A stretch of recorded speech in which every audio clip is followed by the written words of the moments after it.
everybody. And now let's talk automation.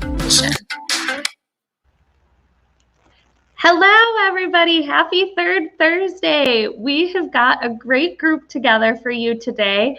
And Kieran, you're outnumbered by the Americans again, finally. So I always like to just put that out there as my little jab as we get started. So we're going to go through our normal process of our icebreakers and introductions as we get going here. But before I open it up to these gentlemen to do their introductions, I want to take a second to encourage all of you to make your way into the chat.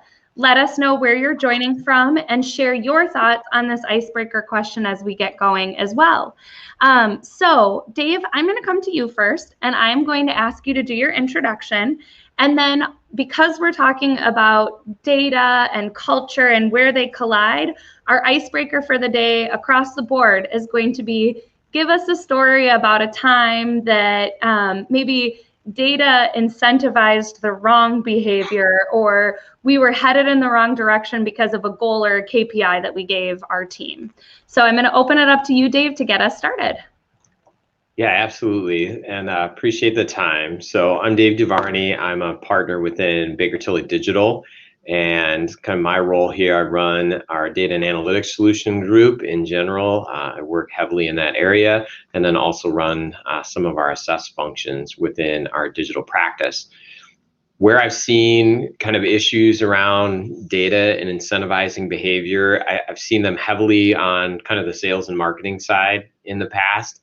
Maybe we'll talk about it a little bit later, but just in general, where we would measure like lead time and number of leads and number of contacts. And we actually had organizations we'd work with where people were just picking up the phone, making as many meetings as they could, but it didn't actually produce any results. Nothing came from it. So it was, yes, they made a lot of phone calls, and yes, they set a lot of meetings, but they never actually closed the loop into a sale that drove some revenue. So that's one that absolutely sits top of mind for me, is one of these around kind of just measuring too early the thing, but not at what you're trying to drive from a behavior at the end. Thank you, Dave. And I'm going to add a couple of these here. We've got Tom, our tried and true fan number one, I think maybe. So Kieran, there's your European presence. And then we've also got Paula, who is a Third Thursday pro as well, and has joined us for conversations and actually introduced you and I, John. So it's the perfect segue to come to you and have you do your introduction to get us started, and then answer that icebreaker question as well. Wonderful. Well, welcome everyone, and Emma, happy belated birthday, by the way. Thank you. I'm John Perry. I'm the Director of Data Analytics and Strategy at Syracuse University. My primary responsibility is obviously overseeing the data team, but relative to our annual giving program. So I'm responsible for the donors and revenues to all of our unrestricted funds. So a time that data incentivized sort of the wrong behavior, obviously the space that I work in is largely fundraising support. One of our primary goals each year is to drive the number of solicitations. So as with every database, sometimes you don't have the right data protocols in place and mistakes happen, but we had a fundraiser contact our current president and leave a message for a solicitation, which was less than ideal. But now it's another humorous story that we share quite often as what not to do in the fundraising world. Thank you, John. And last but not least, counterpart Kieran, I'm going to open up the floor for you to give your quick introduction and then share that anecdote of maybe the data gone wrong story. Yeah, well, here, happy birthday, because I didn't know that one as well, Emma. So congrats. Look, I've worked in data space and operations space for years, so probably made more mistakes with data than you'd want to imagine. The one that comes to mind for me in particular is years ago, I was setting up a contact center for an insurance corporation. And what we were doing was trying to reduce the amount of time people spent on the call. So, of course, we incentivized, rewarded, challenged every day and presented data that showed call length. Quickly, the cost per call was phenomenal based on the existing call length, and we wanted to cut it by about a third. We did that, and we achieved the statistic and patted ourselves in the back, and then didn't realize why customers were calling back 2 and 3 times. So in the first instance, all our agents were getting the calls done as quickly as they could, because if they didn't, we would challenge them. But on the basis of actually answering the call as quickly as they could, they didn't actually solve the customer's problem.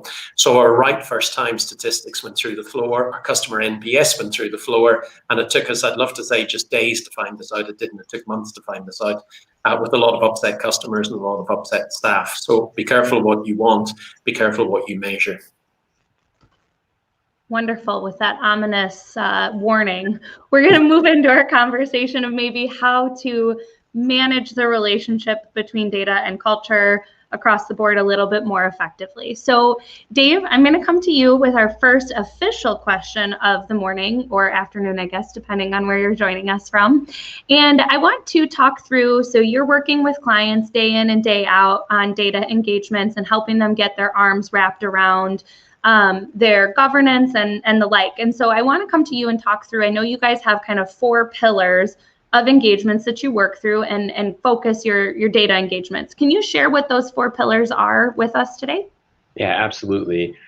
So a lot of this fits under the general guise of data strategy. So as we're working with an organization really to establish that capability within the organization, our early assessments are around 4 areas. So the first one, and kind of the obvious one, is technology. So we're looking at what are the technology stacks that a company might have, how do their goals and desires align to that technology stack.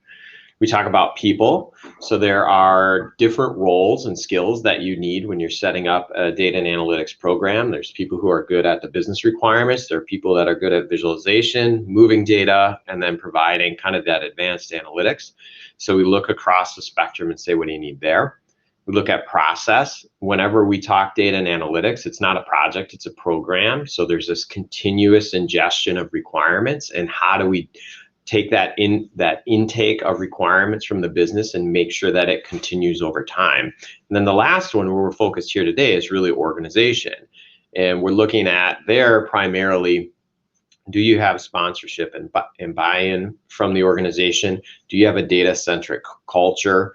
How are these things going to play? So when we move to adoption, we know that the organization itself is actually ready to pull those things together. And I'm pulling a Kieran here. It took me a second to unmute myself. I wasn't quick on the draw. Sorry about that, everybody. Thank you, Dave. And so, John, I want to come to you, knowing that you have a different viewpoint than maybe the other folks here on the call, because you are living and breathing, I would say, more on the client side as opposed to the vendor side. So I want to ask you how you and your team kind of determine when is it the right time to hire, retain, and have people managing your implementations and kind of data goals internally, and when do you look to the vendors like Dave and the like to come in and help support your organization and those initiatives?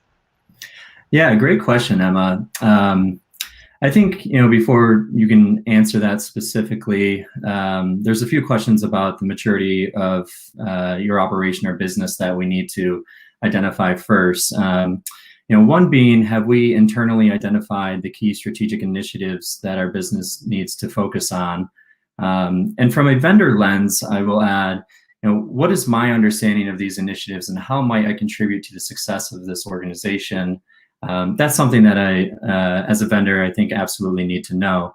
The second question is, how are we going to deliver business outcomes relative to these initiatives? And what I mean by that is, what is our current understanding of the resources we have available to deliver on these initiatives? Do we have the right talent internally? Do we have enough of the right talent? Or my personal favorite, does the technology exist at all within our organization?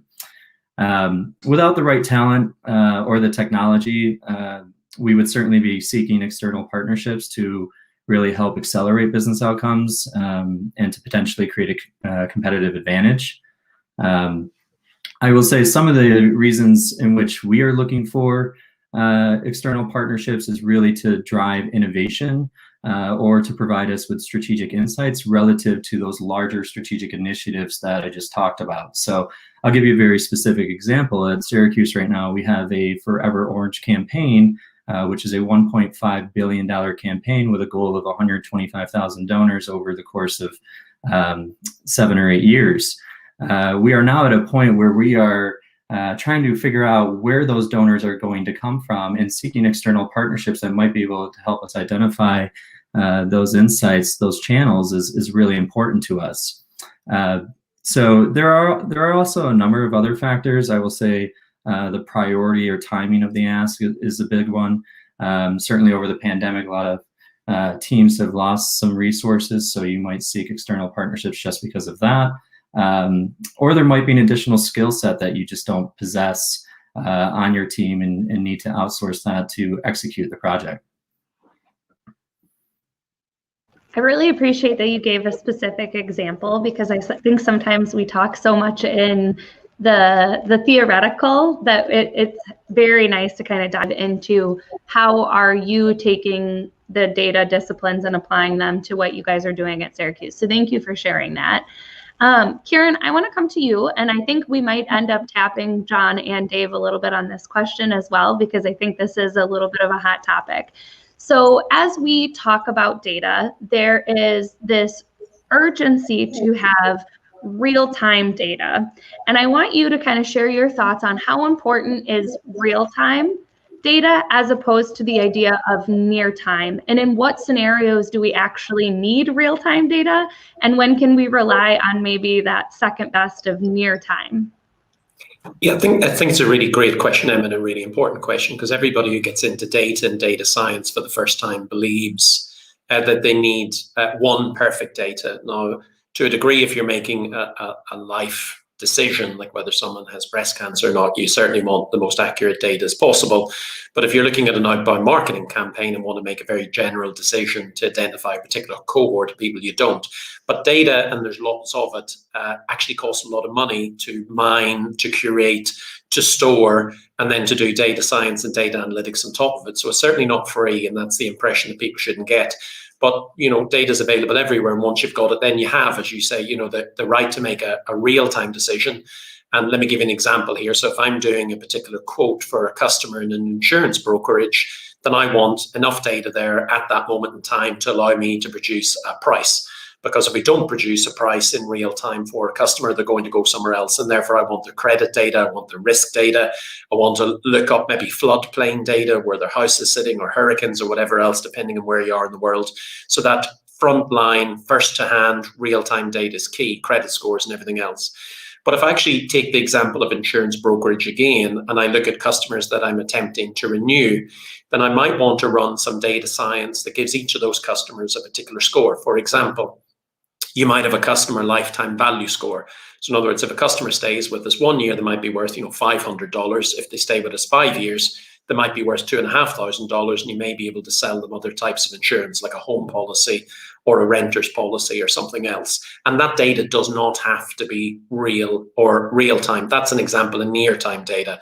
So coming up to renewal policy time, I might want my analytics team to run some of those analytics that, based on past customer behavior and customers in that particular segment, what is this customer likely to do? In other words, will they stay or will they go? What channels will they buy on, or where will they be most receptive to take my call or contact? Or how do I get them over the line at the least acquisition cost as possible to allow me to expand that customer lifetime value element? And that's a place where you don't need real time, as in the immediate now data, to make an immediate decision, because normally when you're in an insurance brokerage selling, for example, car insurance, you can run that data 30 days out, because most people renew roughly day 21 to day 6 to day 1 in the real world. The other one is also, you know, another example might be bonus. So we pay our sales staffs in organizations, you know, bonus data. That's looking back over the prior month. And you normally run those figures to pay in a payroll 1 month later. That doesn't need to be real time right now, on the button accurate data. So I think when organizations are coming in, they need to look at all of the things that they're doing in the organization. They need to look at where they might use data insight to make decisions, take directions or whatever else, or make judgments. and then decide whether that needs to be right now, up to date, fully accurate. That's the on the button stuff, the real time, or whether they can actually allow the data maybe not to be as accurate or not to be as in real time, and then adjust their resourcing and their costs of acquiring, filtering, tidying, and presenting that data accordingly. So those would be a couple of examples, Emma, of right now, need it on the button, and doesn't have to be quite on the button now, and therefore we can take time and not spend as much money. I like that phrase, on the button. I'm going to start using that. Joining in all the Americans, you see. It's just, that was my phrase. And it's not going to show your picture here, Ryan, but you know, that want is completely different than need, I think, is the statement here that caught my attention in your comment. To your point, you don't always need the real-time data. And I'm going to put Dave and John on the spot here. If either one of you have another example, Kieran did a really great job with the insurance examples of needing real time and not needing real time. I don't know if either of you have a different industry example that you'd like to share before we jump to our next couple of questions.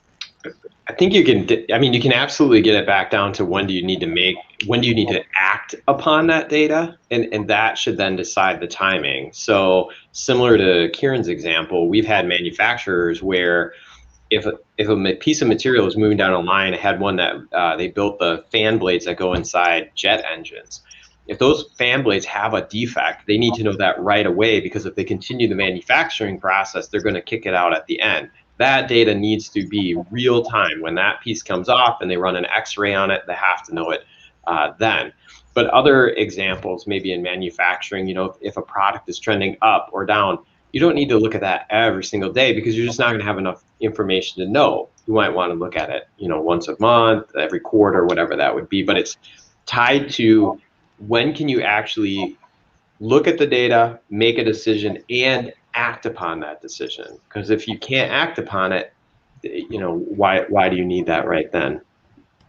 That's a really great way of putting it into kind of a different thought process of when is action required, and then that drives the decision behind where you go about near or real-time data. So John, did you have anything before I move on and ask Dave my next question?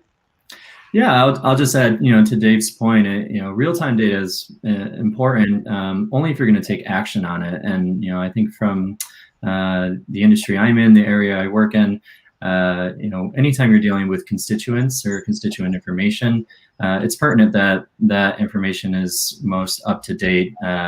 For instance, we might be, again, soliciting some of our donors, and in the event that they've gone through some sort of life-changing situation, whether it's a death or a divorce or something of that nature, we need to know that immediately, because it might severely impact their relationship with the university for years to come. Great, thank you. And I love all of the examples. I think that makes all of this so much more tangible. So Dave, I want to come back and pick specifically on the idea of how culture and data from those 4 pillars that you talked through earlier can really, like, how do we drive that connection between data and culture? And I think I'm going to struggle finding, oh, here it is. I think this kind of goes hand in hand with this idea of, like, do we expect to see more chief data officers or analytical officers, and really looking at how do leaders start to use data more effectively, even if they don't have that chief data officer title. It's a part of that leadership at this point. So can you share your thoughts on kind of the tie between culture and data? Yeah, I mean, it's an interesting one to talk about the chief data officer and chief analytics officer. I think those are roles that we're seeing more of now. But from a culture perspective, even at, you know, being part of a CPA firm, we're seeing a lot happening around the role of the CFO and how they're being driven to not just be the good stewards of the firm's and organization's assets and its financial statements, but also to be that strategic decision maker when it comes to analytics. So I think when I think about culture and what has to happen in the culture of an organization, you know, one, from the top down, you have to be really goal oriented and goal driven. There's a lot of times we'll measure things from a performance perspective, but if we aren't actually driving towards kind of improvement via goals, that has to be the first. Second piece of culture is heavily around transparency. And I think that is something that I've at least seen change in my career, where early in my career, people who had information also had the power of having that information. But newer generations that have come through tend to not see it that way and tend to be more open to what's the transparency, be open and honest about what's happening, and then we'll make decisions based on it. So I think transparency is a big deal. And then the last one, Kieran talked a little bit about taking data and the time and effort to really model and mold a data set and create value from it. Is I think culturally we're starting to see organizations look at data as an asset. And one of the other big things that's starting to happen is this notion of, one, creating that asset, but two, sharing that asset, maybe from a monetization perspective or for general good. But all of those are kind of areas that I see around culture, really driving from goals, looking at transparency, and then starting to view data as an asset are kind of big pieces of that culture. I think that data as an asset, as we see more and more companies going through their transformation, is becoming, that is what the future is. And that's how a lot of people are differentiating themselves. And so I think that's a really important part to bring into the conversation. So thank you for including that. I want to take John, I want to come to you and take maybe a different view of the culture side of things, but looking specifically at how you develop talent and have a human capital strategy around data. And earlier when you were talking about when you go to a vendor versus when you mentioned this idea of making sure that you have the talent within the organization. But there is this phenomenon, and you and I have talked about this before, that kind of this idea of a unicorn. And I think it's not specific to data, and it kind of goes across all IT functions, that like, oh, someone knows computers, so they can do everything I need them to. They can come in and they can manage this whole program. Or somebody knows data, so they can do everything that we need to run this data program. So can you talk a little bit about how to build a human capital strategy and what that looks like in terms of avoiding the trap of believing that this unicorn exists? Yeah, absolutely. I think, having a human capital strategy is absolutely imperative and vital to the success, not only of your data team, but the stakeholders you're serving and the organization as a whole. And I would define a human capital strategy simply as the ability by which we leverage or manage our internal talent to meet business deliverables. And once we've identified, I spoke a little bit about this earlier, but identifying those business deliverables is absolutely key. Once we've done that, we can really then start to have conversations around structure, skill set, team size. And some of the questions within all of that you're answering or hope to answer is, how will our data team collaborate? How will tasks or projects be delegated and improved? Are we considering a top-down structure? These are all things you have to think critically about when forming a data team. To your point, Emma, the second part of that question, the conversation around what we've talked about as the unicorn, and I think this is a hot topic in the data world right now, this particular individual or employee that can really manage all aspects of the data process. This is the end-to-end process, everything from master manipulators of data, strategists, communicators of data. Dave spoke earlier about people who excel in visualization. That's a piece of this as well. And I think you really have to understand, and this goes back to the maturity of your organization, what type of data person or personnel do you need? Which one of those areas are you trying to fill or address in your organization? Is it someone that is extracting the data from the CRM? Or is it that person that is throwing information into Tableau and communicating that out to key stakeholders? Those are vastly different functions. And I think I personally don't believe you should have one or two people in your organization trying to cover all aspects of that. Are organizations doing it and doing it successfully? Absolutely, without question. But I certainly grow concerned about the individuals in that space. And again, this is where you might leverage some of those external partnerships to accelerate one of those particular areas. We've certainly had discussions around Tableau and the need for a vendor to come in and specialize and move the business forward in that regard. So Yeah, absolutely. Really important question and something that we need to focus on. Thank you. So Kieran, I saw you going back and forth in the chat addressing this question of the gap between leaders and laggers in terms of adopting analytics. And I think this also kind of goes to my other question, and we're going to kind of open this one up to everyone as well. But how do leaders within leaders within the organization in these leading analytics companies differ from the leaders and the laggers? That was like quite the tongue twister. Did that question make sense, Kieran? And now I'm going to put you on your feet. I'm going to say yes and then answer a question, so hopefully the two match together. Yeah, look, I use this phrase when I talk about digital transformation, called digital Darwinism, that those that get it are going to win and those that don't get it aren't going to win, they're going to lose.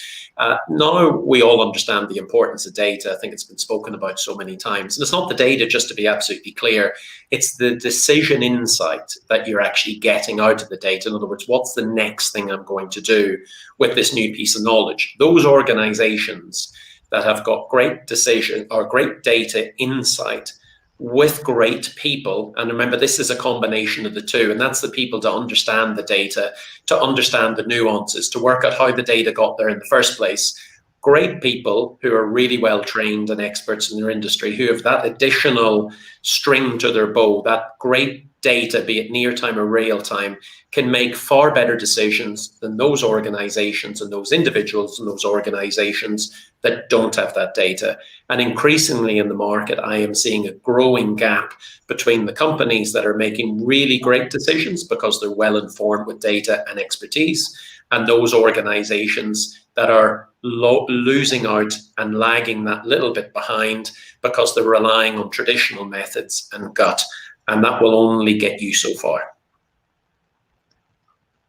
Thank you. Dave, I've got a question for you that goes a little along this, or John, either one of you who wants to kind of pipe in. But for those laggers, how do you suggest that they get started with getting their arms wrapped around a data practice? And what are the types of foundational activities that they need to be doing to start taking the steps to catch up? I think the first piece of it is around prioritization, right? And I think that's where I find most organizations, if they are laggards and they're trying to move into this, because there's behind and there's all this pent up demand, everybody wants everything. At some point you have to rationalize all of the requests. And I talked a little bit around process and the intake process to actually deliver these things. I think you have to get to that prioritization pretty early. We do that when we do strategy work. We come in with a set of kind of metrics that we use to effectively plot data domains in a foursquare and say, you should ignore these at the bottom and you should do these at the top because they have the best business value and they're the easiest to deliver. So I think prioritization is kind of key to getting started. Have somebody facilitate you through the prioritization.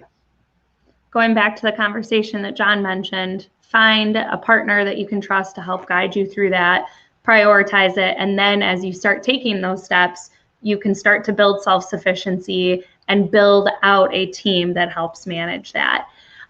John, you've received a new nickname in the chat. So before we sign off, I wanted to make sure to draw everybody's attention to Dr. Data and make sure that we support that new title and nickname on the horizon, as Paula put it. John, before we wrap up for the day, do you have any tips for folks that are maybe in that lagger spot looking to get started beyond what Dave just shared? No, to be honest, I think Dave nailed it. I mean, I think prioritization is absolutely the biggest part, and a lot of times the primary issue with not only externally but internally why data teams can't sort of get off the ground and whatnot. But I think internally, making sure that your data team is absolutely part of your strategic planning conversation. This maybe touches a little bit on the role of the CDO that we talked about earlier. It's amazing how many data teams are kind of left out of that discussion. I mean, they're generally providing support, but I think that's absolutely critical. They have to be players at the table. Thank you so much for your time today, Dave and John and Kieran. As always, it's a pleasure. And thank you, everybody who joined us. I love to see the chats going back and forth and the questions. There's a couple of things for us to revisit in the chat, but we have reached our half an hour. And so as always, it feels like it goes pretty quick. But thank you, everybody, for joining us. And we will see you next third Thursday. Have a wonderful day, everyone. Thank you.